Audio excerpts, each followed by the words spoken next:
Hello, everyone. Good afternoon, and thank you for joining us today for the Staying Motivated While Working from Home webinar.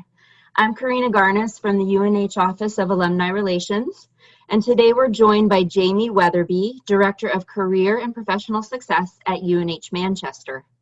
Jaime will walk us through some of her top tips and tricks for staying focused and sane while working from home.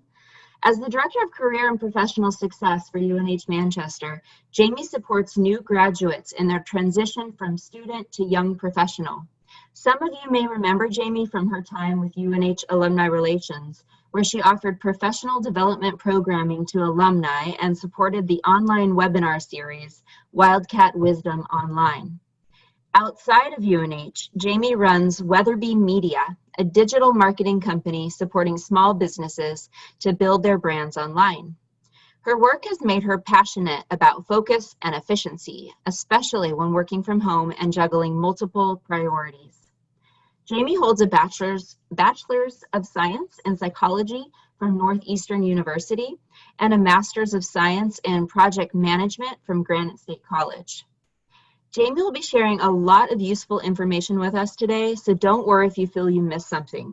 The webinar is being recorded, and we will share the link along with some planning documents that Jaime has created for your use in the next few days. If you have questions during the presentation, please type them into the Q&A box that you'll find at the bottom of your screen, and Jaime will respond as they come up. And with that, I will turn it over to Jaime Weatherby. Thanks, Karina. And thank you everyone for having me. I'm thrilled to be back. So as Karina mentioned, I used to be part of the Alumni Relations team, and now I'm the new Director of Career and Professional Success for UNH Manchester, which has been an interesting road for me because I started my new role at the end of January. And then just a quick short 6 weeks in, we all went remote because of COVID-19. So I lived through the transition of working from home, did a lot of working from home already because of my side business with Weatherby Media. And it's been a unique way to start a new role, build relationships, and also learn to stay motivated while working from home and navigate this new landscape. So I think the main focus of today is the fact that a lot of us have been working from home longer than we originally expected. And we're hitting, I don't know if that's true for you, but I've heard this with a lot of my colleagues. Many people are hitting a wall. We're starting to realize that this is lasting longer than we thought. And that can feel a little exhausting and a little demotivating. We don't know when the end is going to be in sight. So with that, I hope to share a couple things today that'll be great takeaways, maybe some just important reminders to make sure that you stay motivated and productive throughout your workday while you're working from home. So here's a couple things that we're going to cover. To be fair, they're pretty simple strategies, but they're extremely effective if you can really be mindful about leveraging each of these things that I mentioned today. So the first thing we're going to talk about is creating a dedicated workspace. The second thing is going to be mastering your task list, creating and sticking to a routine, taking breaks during the day, and then taking some time off. And we're going to dive into each. So creating a dedicated workspace is extremely important. I don't know what everyone else's experience is, but I know I have a distinct memory of having a conversation with one of our student workers on the Monday of the week we decided to go remote about how I truly believed we would never go fully remote. We had a whole conversation about how it would be so difficult. How can you move an entire university online and expect that to just happen overnight? Well, I was certainly proved wrong because by Friday, I was sitting here in the chair that I'm talking to you from in my home office and have been here ever since. So this turned on a dime for all of us, and I think that it escalated pretty quickly. So I feel fortunate that I had a previously dedicated workspace, and I think that that's helped me create my motivation and productivity flow. But for a lot of folks, they ended up working at their kitchen table or from their couch or just really wherever space that they could find because they never had an intention of working from home. The challenge with that is there's no separation and nothing that puts you in the work zone. Getting into a place where all of your, you have your monitors, if you have multiple monitors, you have your sticky notes, you have your pad of paper for quick notes. And really that you sit down in a space and you're prepared for work makes a huge difference. And it helps you create that separation. I think that's one of the greatest challenges with working from home and what's happening is that we're all living in this little bubble where our social lives, our rest and relaxation, and our work and productivity happen in the same space. So try to create a separated area that you do your work from, so that when you're sitting in that area, it's got limited distractions and you're focused. And then, you know, when you move out, you're able to move into other pieces of your life, even if it's all happening right from your home.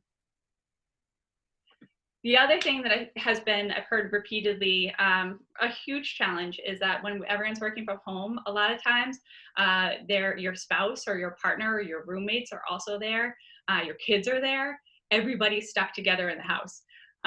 So one of the things that a dedicated workspace can really help you improve is the ability to create and signal to your family that, hey, you know, this is my dedicated work time.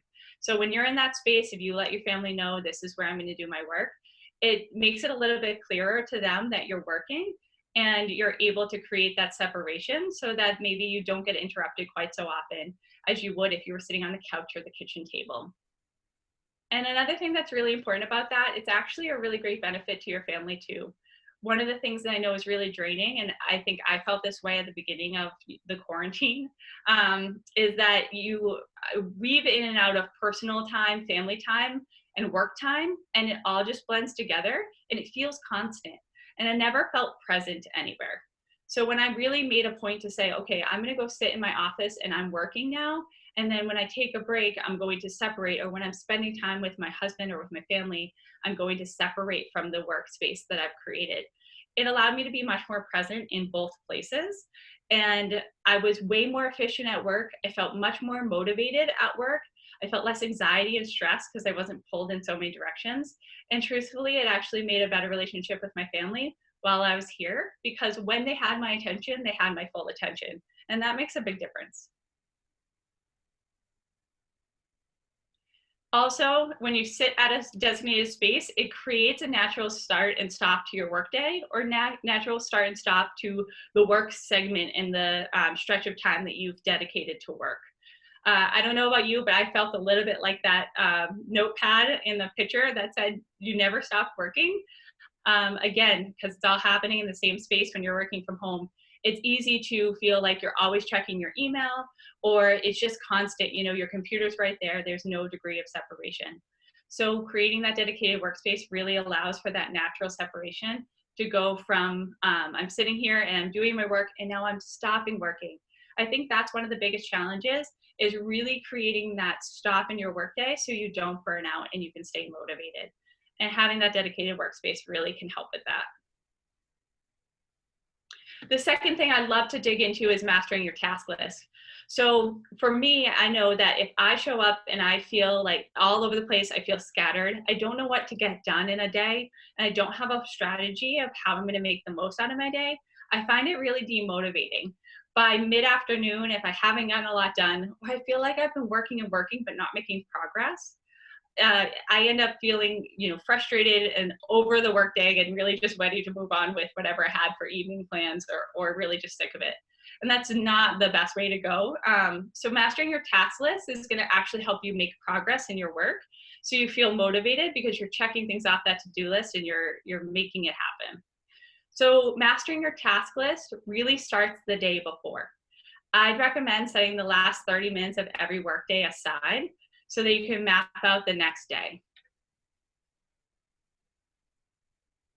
So here's a couple of things that I'd suggest in terms of mapping out your task list. So this is what I would put into your day before planning session, that 30 minutes, and identify top 3 tasks that you have to get done. Again, I know that when I'm messaging, we have a Slack channel that I use for my colleagues. I have a Slack, we use Slack, we use Teams, email, you know, spontaneous meetings. It's very easy for any given day to get derailed. And I know that if I outline those top three things I need to get done, I would call that day a success. So really you want those to be the things that are your non-negotiables. I'm getting this done no matter what.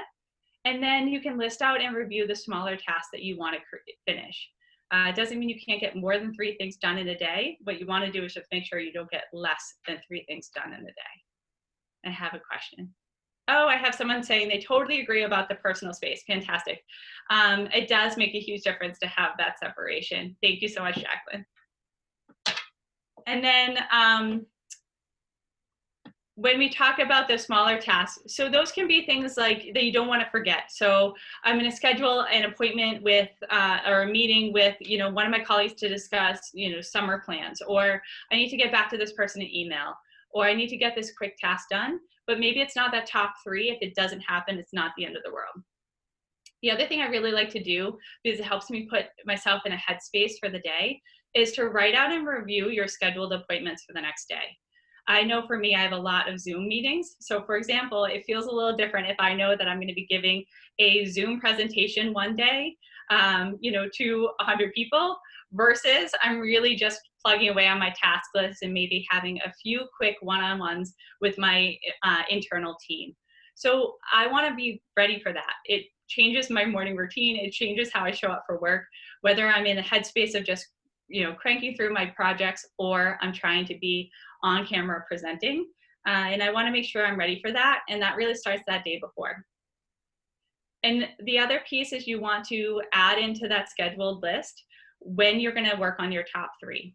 So I don't know about you, but another thing that happens for me a lot is that my meetings get scheduled all over the place, which isn't my favorite, to be fair, but it happens. So sometimes I'll have, a 9 a.m. meeting, then an 11 o'clock meeting, then a 2 o'clock meeting, and then sometimes it's a 2 to 2:30, and then I have another, 3:30 or 3 o'clock meeting.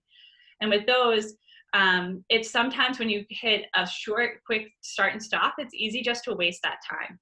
But what I find is that if you're able to write in and say, in this 30 minutes, I'm planning to accomplish this one of my 3, non-negotiable items, or a piece of it, then you can start one thing and immediately jump into focusing on getting that piece done, rather than spending the next, 10 minutes shuffling around trying to figure out what's the most impactful thing to do. This actually I use, and I'm really religious about using, a daily planner. I like the physical planner. So I use, in order to maintain my task list, I use a project management tool called Asana. I have an email strategy of managing my email list. My email inbox. But I personally still really enjoy using the planner. I find that if it's all electronic, I have a habit of breezing over it and then forgetting it in 3 minutes. So when I write out in my planner, it's Michael Hyatt's Full Focus Planner. So this is where a lot of these concepts come from, is the one that I use, and I highly recommend if you like these strategies. There's something very methodical about writing those things down and writing out the things that you have to do and writing out your task list that really solidifies it in my mind much more than leaving it in a electronic version. Yep, absolutely. So it's actually listed, so we had somebody in the questions ask if I could share the name of the planner again. It's called the Full Focus Planner, and it's by Michael Hyatt. I can also send a link to it in the, when we have our team send out the follow-up email, I'll send a link to that as well. I'll let them add that there. I think they'll be happy to do that for you. I find it great. They have another couple things in that planner. So it's daily planners, but they have you do a week review. So you create your top 3 things that you want for the week. So it really helps you be very focused in each of your tasks and stay on board. I know for me, again, in terms of motivation, I will oftentimes show up to work and leave that day exhausted. And then if I look back and wonder, what did I get done today? I can't actually think of it. I couldn't tell you. If someone asked for a quick report out of, what did you get done today? Sometimes I feel exhausted and like I worked my butt off and then I didn't actually make progress. So this is a way of really staying motivated, because at least when you're working really hard, you can feel the traction is where the rubber meets the road to make progress on what you're trying to do. So when it comes to your task list, again, when you break out those times, try to stay on task. If you have those 30 minutes that you outlined and said, here's where I'm accomplishing one of my big 3, make sure that that's something that you focus on. I know I'm a little guilty of this sometimes, and I was worse about this when I was using just the online version of my calendar. So I would block out time on my calendar online and have this habit of blocking it all out, having a great planning session, and then completely ignoring the whole thing the next day. For whatever reason, the psychology behind writing it down and having it in my planner, which if you see is literally sitting next to me, this is it right in my back corner here. It sits next to me, I cross it off, and there's just something about having it physically there and having to write each thing down that really keeps me focused and on task. And then what I do is, as I cross things off, that feels good and keeps me motivated to move on to the next thing and cross the next thing off. But when I don't get to things, which happens, I put a little arrow next to it to push it to my next day list. So when I hit the end of the day and I'm hitting my 30-minute planning session, what I do is I look through my task list and say, okay, what didn't happen today? And I move it onto the next list so nothing falls off my radar. I think this part is tremendously important and really way harder. It sounds so simple, but it's so hard when you're working from home, but it's really creating and sticking to a routine. I wish I knew, I can't remember where I heard this quote, but I thought it was brilliant. It's that really being an adult is just learning how to effectively parent yourself. So there was something that was very, especially if you have a boss or you have people accountable to you, you needed to be in the office at a certain time during the day. I would get up, you have a forced routine. You had a forced start time. You had to wear pants because you had to go to work and see people. You had to brush your hair and typically shower. There's just so many things about going to work that creates that structure that, just totally falls apart when you're working from home. And I think that that's really, really hard. And it makes it really hard to get into the workspace and feel motivated. And again, I'm sure everyone else is on social media seeing the memes about, daytime PJs and nighttime PJs. To be able to actually stay focused, I think that that is a really big challenge, is to feeling like you're always in a state of, I'm unshowered, my hair is not done. I never felt like a person like I showed up to this day. And I think creating that routine really makes that all the difference. So here's a couple of routines that I think are really, really important to work on and to create for yourself to make your day the most impactful that it can be and to stay motivated to show up and be at work. It should look different than your old routine. I know for me, sometimes I would get up at 4:30 in the morning or 5:30 in the morning to go to the gym before work. Well, the gym is closed and I'm not going to work. So because of that, I have no reason to be up at 4:30 or 5:30 in the morning to make those things happen. But I should be up before, 8:25 to start work at 8:30. Because there's no way in that 5 minutes I showed up as a motivated, functional human to my day job. And that's really important. So it can and should look different, but it should still exist. So here's a couple of routines that I really suggest creating. So the first would be a morning routine. The morning routine is all over the internet about how it's everybody's key to success. And as repetitive as it sounds, I truthfully do feel like it makes a huge difference. Having that time in the morning, and maybe if your family's at home, you have breakfast with your family, and that gives you that quality family time, so that when you say, okay, it's time for me to go to work and I'm going to sit in my dedicated workspace, you end up actually really feeling like you've got that quality time. Then you don't feel guilty about jumping into work and being focused there and taking that time away from your family. It should include getting dressed. It should include things that you would normally do to feel like a professional who's showing up to their job and motivated to crush that day and stick with what you had planned for the day. The other one is a sleep routine, and I think that one's a hidden gem, honestly, and it gets talked about way less often than a morning routine. And for me, what a sleep routine means and what it looks like is actually having a routine to help you prepare for bed.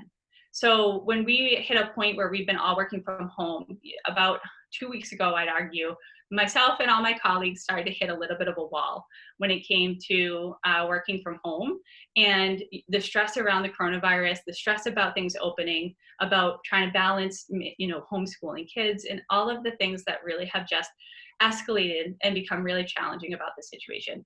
Everyone hit a wall. And the thing that I heard the most is, the thing that's killing me the most is I really just can't sleep. I have been stressed out. I've been not sleeping well, and I show up exhausted every day, and it just feels like Groundhog Day. I do the same things, and I wake up and I feel lousy, and it just doesn't stop. And the solution to that is a sleep routine. And I really would argue that it's particularly important because a lot of people, maybe depending on your circumstance, your only personal space where you're able to get your job done is in your bedroom. And if that's the case, it's a quiet personal area and that's great for the day. But what you have to do is create some sort of routine where you shut your brain off of work and you prepare your brain to go to sleep. I know a lot of us, and myself included early at the beginning of this, would be checking their email or getting a few quick things done. Again, there was no start and stop to anything. And then you'd rush right through the end of your day, jump into bed and expect to fall asleep and get a good night's sleep. And truthfully, that's just not how it works. So what you want to do is create a routine where you say, okay, an hour before bed, I get off my computer. An hour before bed, I read a book. Or I do something that shifts my brain away from the work and the things that I had and all the responsibilities. So your brain starts to calm down and get ready and prepared to go to sleep. Maybe you review your task list for the next day, and I do that, and that actually helps me sometimes say, okay, I'm ready for the day, so I don't go to bed and think about all the things I need to not forget to do the next day. Whatever it is that you need to do to really calm down, prepare for sleep, get tired. I dim my lights in my house. I personally use blue light blocking glasses because I think it makes a big difference for me personally. And then I think there's also something very ritualistic about turning down the lights, putting on my glasses, reading my book, and then an hour later, I really am in a place where I'm ready for bed. So those things I think are truly important. The other things are a workday startup and a workday shutdown routine. So when it comes to the workday startup, you want to have a strategy of how you start your workday and then a strategy of how you stop your workday. Again, it'll create those end caps so that you feel like you're ready to go and clear on everything you're trying to get done. And then you also want to make sure that you have your shutdown routine so that you can prepare. So part of my shutdown routine has everything to do with preparing my task list for the next day. So those are both really important here. So this is something that this piece I feel really passionate about, and it depends very much on whether you have that flexibility in your circumstance. So if you do, and you have any ability to communicate this, I would recommend trying to honor your work style and your unique circumstance. So it's funny, me and the alumni relations team, so Karina and Phoebe here, were chatting about this earlier, about how it's really hard sometimes. So I know, for example, my personal work style, I hate morning meetings. Morning meetings are not my thing. I would much rather get my work day done, my task list done, and feel like I've checked a bunch of things off my list. I had focused time. I'm super motivated in the morning, but I'm not overly social. And I would much rather do all of my deep focused work in the morning, take a break, feel super accomplished, and then in the afternoon have all of my social or professional meetings. And I show up much more present for those. And that's my personal unique work style. So I know in my work day, I only have limited amount of ownership over how this goes, but I've communicated that to the people that I'm able to communicate that with. And I do my best to create that structure where the morning is focused and the afternoon is really where I have my meetings. And then there's a question that just jumped in here. So Craig asked, do you recommend getting the work done in a work day or spread it out over the day into the night, not too late? That's a great question. And I think that comes back to, so his question is, should you really just try to stick to your 9 to 5, right? If people have flexibility, should you keep your workday in that 9 to 5 time frame or whatever your regular hours were, or should you stretch it out? I would say it depends on your unique preference and your circumstances. So I know a lot of folks, if they're taking care of kids that are home from school or daycare, and they're trying to balance daycare and childcare and working with their spouse, sometimes it's just not possible to keep all of your work in that confined work 9 to 5 hours. And if that's the case, I think you really just have to work with what you're working with and create some sort of structure. So I don't think it's as important that you're sticking between those hours, but more the fact that you create some sort of routine so that there is a definitive start and a definitive stop to when you're working. And when you're working, like I previously mentioned, when you're working, you're all in. You're 100% focused on working as much as possible. And then when you're not working, you're all out and you're not focused on work and you're really taking that time to decompress and relax. So I don't think it matters quite as much the hours, I think it matters the routines you create so that you have focus and you're fully present in one direction or the other. And I hope that answers your question and that helps. And that's where I say, you know, if I would argue if you're working from home and this is new for you, your boss and your team is really hoping that you're going to be as successful working from home as possible.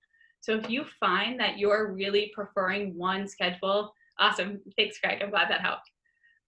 So I think that your boss is going to really want you to be as successful as possible. So if you communicate to your boss and say, you know, I'm really trying to figure out how to navigate being motivated and productive from home. I'm finding the days I do that best is when in the morning I'm able to, you know, crank through my task list, tackle big projects. And then in the afternoon, I'm really present and ready to go on my meetings. Or, you know, I really will be better off if I stop at 2, because at 2 is when I take over and I take care of my, you know, son or daughter or my kids. And then I'll be able to jump back on and work from about 6 to 7:30 and really wrap up my day then. And communicating those things are important, and then trying to advocate for yourself to fit your needs to be motivated and productive. And then I have another question. Do you have any advice for those who are working from home, but their direct reports are working on campus? That's a great question. So I would really talk to your direct reports and candidly have a conversation about what their unique circumstances and work styles are and what yours are as a supervisor and manager, and try to find a common ground. So maybe that looks like having a regular check-in you know, maybe you have a 12:30 check-in midday to kick off your afternoon. And that's a way for you to come together and collaborate, but also respect each other's work styles. If your style and their style is like mine, where you prefer to do your focus work in the morning. Or I know for me, sometimes I'll say to so I have team members too that are working in different locations. They're not on campus, they're at home also, but I am trying to supervise people and student workers at a distance. So I've tried to be candid with them to solicit their feedback on, okay, what's working for you in this situation? Because I also want you to be most successful. And this is what works best for me. Let's try to find a common ground. So in the morning, typically what I'll do is I'll let my team know in first thing, if you have any questions, let me know and we'll touch base over Teams is what we use, or Slack. And then I'll say, okay, I'm going to shut off my notifications and I'm going to get out of Teams so that I can actually get some work done. And I'll be back on in the afternoon. So again, I think it's really just creating that routine and communicating with them and getting their advice too, or getting their feedback on what's working for them and what's not. It's possible it's different than what's working for you. And if it is, you want to find some sort of middle ground so that you're in touch, you're available and present, and you're communicating, but that routine also gives them and you the space to do what's working best for you in your workflow. The next point that I would say is so ridiculously important and way harder than it sounds, but is really taking breaks during your workday. So my husband will make fun of me all the time. He's like, you have such a problem. He's like, you literally will go into the office and I do not see you until 8:30 at night. It's like, that is not healthy and there's no way you're being productive that whole time. And I think to me in my mind, I kind of feel like I am being productive. But I know if I actually, anytime I do make a point of actually stepping away from my computer, I'm more productive when I come back, and it actually creates sprints of work rather than a marathon. And I know I focus better, and I think this is human nature and how, you know, this is how brains work. You work better in sprints than you do marathons. Your brain burns out after a while. So if you see that graph, even if you keep working, typically your productivity is going to drop off. So when I reference the micro level on a day-to-day basis, so when we're looking at your work day, it's really important to work in sprints, not in a marathon. And there's a bunch of ways. So, you know, you can research some of these online, but there's a couple of strategies. So the next two strategies, this is the Pomodoro Technique, and there's one after this that I'm going to share. If I have a day where I have no meetings at all, or I have a morning with no meetings, I utilize these techniques. And it's a way of staying focused on task and motivated while there's nothing kind of breaking up your workday. And then you take definitive breaks. So I know that if I'm using this technique, I decide what am I working on in those 25 minutes. I put the timer, so I have my cell phone in front of me with a timer on, airplane mode or something, so the notifications are going off, but I can see the timer. And I decide this is what I'm getting done, and I'm working for 25 minutes. When that timer goes off, I take a 5-minute break.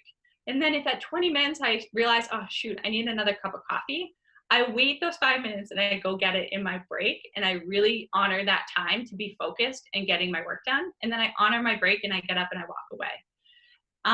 With this strategy, you want to do those 4 times, and then after you do a 4-time rotation, you want to take a longer break, because 5 minutes does go pretty quick after a while. So this is one tested strategy of working on how to break up your workday and create structured breaks.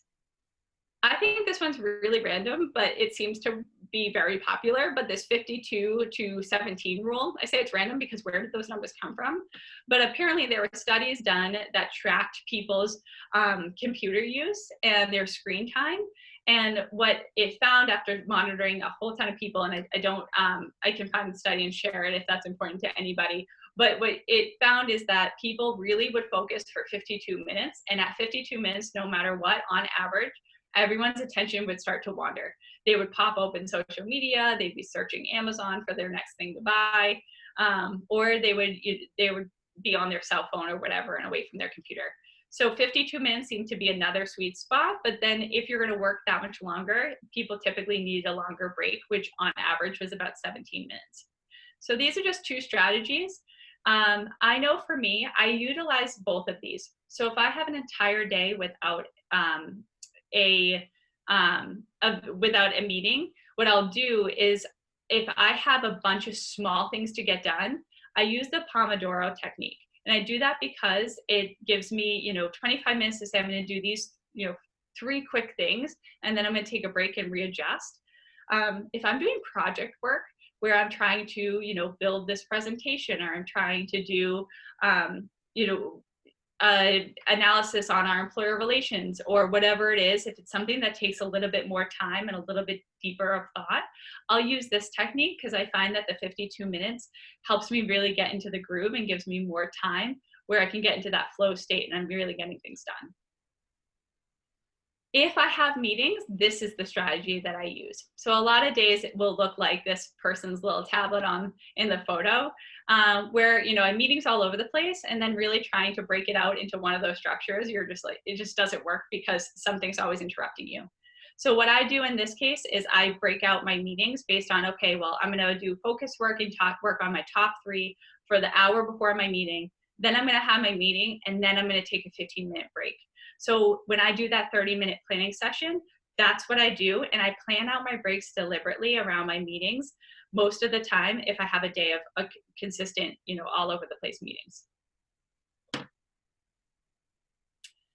So one of the things that are really important is not feeling like you're having wishy-washy breaks or wishy-washy work sessions. So if you're going to take a break, take a real break.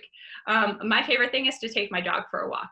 Getting outside, moving around. A lot of times I'll pop in my headphones and I listen to either a podcast or I'm in the middle of an audiobook. Those things really help me take a minute away from work where my brain really shifts gears to, decompress and relaxation mode so I can show back up after my break refreshed. But a real break means a real break. It doesn't mean, you're eating lunch while looking at your cell phone and answering emails. That's just as stressful and you're still working. That's not a break. So take real breaks. But then on the flip side, when you're working, really be working. Don't have a text message conversation going on in the middle of working so your brain's switching back and forth. Don't have your team group chat channels open so you're getting the blinking notifications all the way through. Really put in real work and really put in real breaks. So I have a little picture of the dog to indicate the real breaks. And then one of my secret tools of creating that real work, and my alumni relations friends are going to laugh at me because they know this because I talked about this all the time. But one of my favorite tools to do that, it's called Brain FM. So you can actually that's the URL is Brain FM, and you'll be able to get there. It's a pretty inexpensive paid service, but what they do is they provide music that creates deep focused work and sets that up in your mind so that when you have that music in, it creates the structured brain waves that mimic the music to help you really stay focused. I actually live by that. They have a focus, they have a sleep option. I find that tool really powerful, so I highly, highly recommend it. And then the reality is that we have no, I don't know if this is true for everybody else, but I know it's pretty true for us at UNH. We're all home a lot longer than we originally anticipated. And right now we have no idea when we're going to be back in the office. We're talking about tiered phases where, you know, some students and some faculty will come back to campus. We have no idea what that looks like. And we have no idea in terms of, you know, for example, me and my office in the Career and Professional Success office, we have no sense of when we're going to be back. So given that, it's really important to think through, are you in that burnout mode? And it's really hard to stay motivated when you've already hit that phase of too stressed, too overwhelmed, no end in sight, and you're burnt out. And that's where on a macro level, meaning, you know, not just in your day, but in your week and your months, you want to work in it's not marathons too. So if you haven't taken any time off, maybe this is an important time to do it. So it's hard to want to take time off. And I know for me, when I say I really need to take a day off just to relax, it feels a little weird because you're already working from home. That the difference between, you know, it feels almost like you really need a day off when the difference is, am I sitting on my couch or am I sitting in my designated work area? And truthfully, there's a huge difference. So even if, you know, your summer plans or your vacation you had planned had to get canceled because of COVID-19, even if, you know, you can't fly, you can't rent an Airbnb, really all the things that make vacation super cool, you can't do. It's still worth, if you're in that burnout phase and you're trying to stay motivated from working at home, recognize that. And instead of being burned out, and instead of trying to just power through that, because you're probably not going to very well and you probably won't stay productive, you really want to acknowledge that and actually put some time off on your calendar. Really, again, honor the time you're taking time off. Take real time off, and you have to shut off your email. You have to take, you know, shut down your computer and just say, I'm really, really off. And unless there's an emergency, I'd really prefer to just be able to jump in vacation. I think a lot of people with all vacation are pretty guilty of checking their email and still checking in. That's a particularly slippery slope for working from home and then taking a staycation.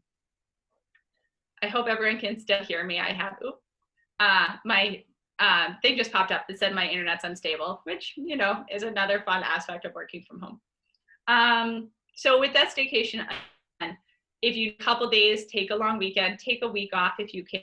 But if you're really hitting that wall, I think it's time to recognize that to be able to stay motivated, especially because we don't know when this is going to be over, it's really important to take that time to yourself. So in efforts to help you actually implement some of these things, I pulled together, and you can see here, a PDF that the alumni relations team is going to email out to you after this presentation with the recording.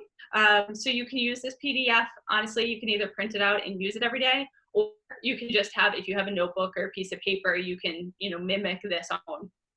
But you'll have a daily task planner in that PDF, and then some structured direction on writing out your morning routine, your sleep routine, your work startup routine, and your work shutdown routine. So I just want to point out too, so the daily planner piece, if you can see that on the screen, the instructions are probably really little. It won't be, you'll be able to see it on the PDF when you get it and you download it. But the way I fill out my daily agenda, so again, I have an online calendar. It's not that I don't.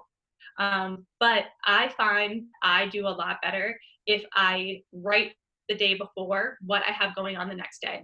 So that daily task planner, that is what I complete during my 30-minute planning session at the end of each day before I shut down for the next day. And what that agenda looks like is I fill out first the meetings that I have and the scheduled one-on-one time that's non-negotiable. I block that time out first. The next thing I do is schedule breaks. So I think those breaks are extremely important. I schedule those after, in and around my meetings. And then the next thing I do is I write in my top 3, those non-negotiable tasks. I write those in so that everything that I'm planning to do, I have that on my calendar and I have that planned. I don't put it on my electronic calendar because, to be honest, I ignore that every time, and I don't know what the difference is for me personally between the electronic versus the handwritten. But the handwritten agenda, I always stick to. So I recommend filling that schedule out in that order. First, your committed tasks or your committed meetings and face-to-face meetings, then your breaks, then adding your focused work and to get your top 3 tasks done. And then it looks like I have a question. So Brenda says, oh, the form's exactly what you needed. Fantastic. How do you limit your tasks to top 3 when you're starting a new business while still closing down a former one? You know, that's a great question, and I completely understand how that feels. I think at the beginning we mentioned that I am, working for UNH as the career director for UNH Manchester, but then I also run a side business. So my days are very long, and I do sometimes feel a little scattered with way more than 3 things I need to get done.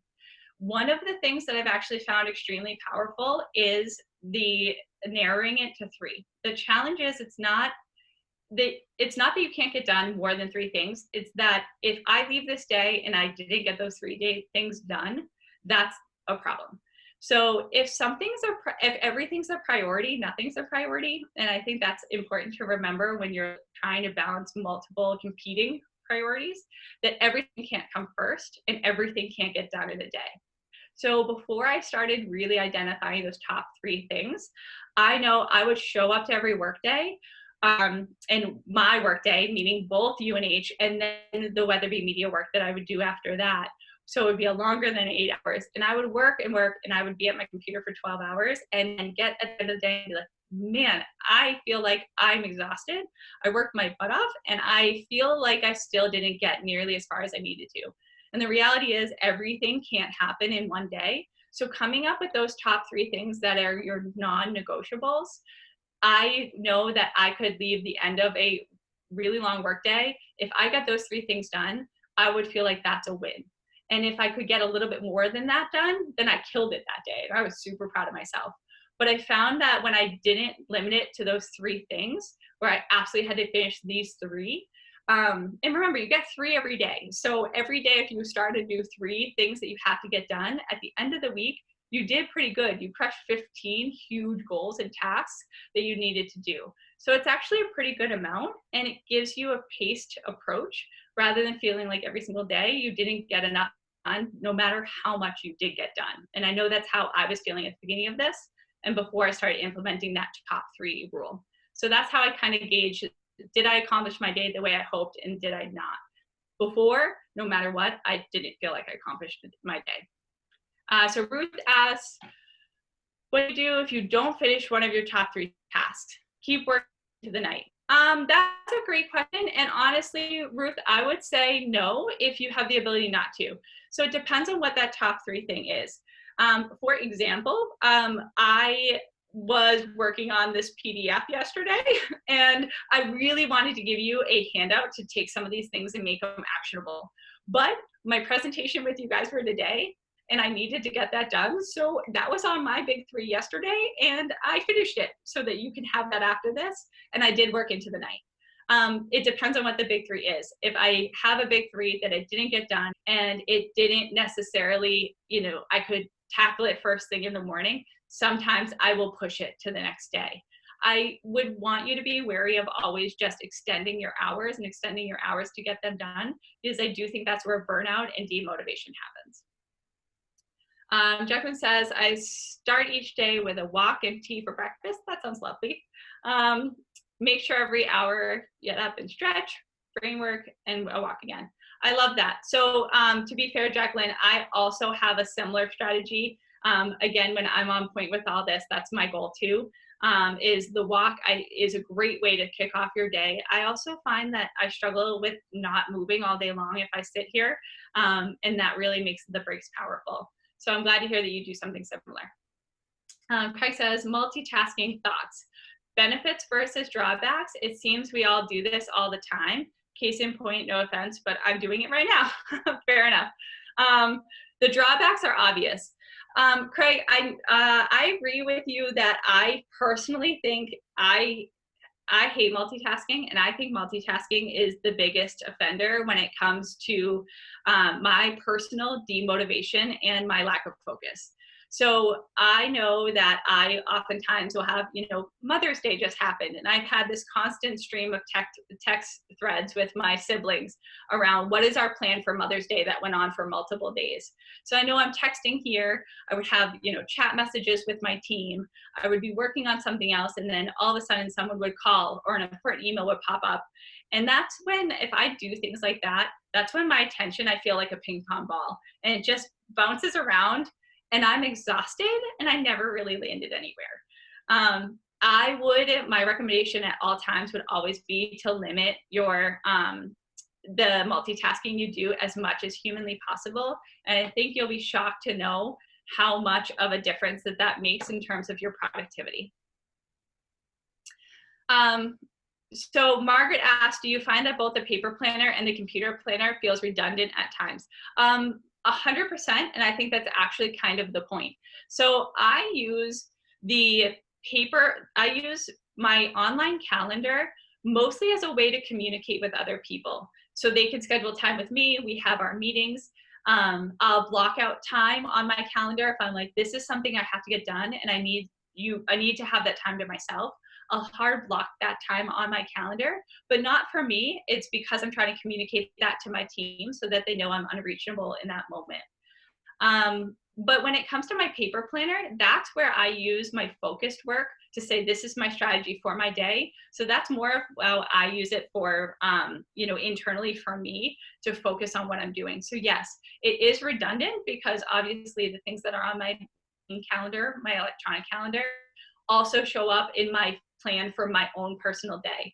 But other things show up there too. And I find that if I just leave it on the electronic version, I have a habit of ignoring it.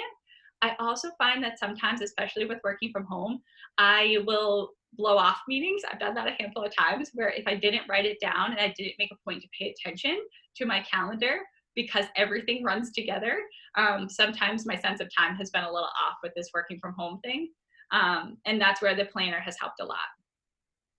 So anyway, I will also in this in the follow-up email, I'll share that full focus planner, but also if you want to just steal this kind of concept, like I said, this was based on that planner that I use, and you can just take this PDF for free without buying a planner if that's helpful. And then I just want to share my last quick tip, and we'll keep going through questions. But be kind to yourself would be one of my biggest advice. I would argue that despite being the person giving this presentation, I have never had a day where I do all of these things perfectly. And that is okay, and that happens. So this is a really stressful time, despite all the plans in the world. Sometimes, my dog will throw up on the floor, or I'll have my stepdaughter for the day and she'll need some of my attention, or something, the Wi-Fi goes down, or she needs help logging into Netflix or whatever it is. And my perfect plan kind of goes awry. If that's the case, really, forgive yourself for that. Don't beat yourself up about it. Acknowledge, sometimes some days are way more, highly motivated and productive, and some days just aren't, and that is okay.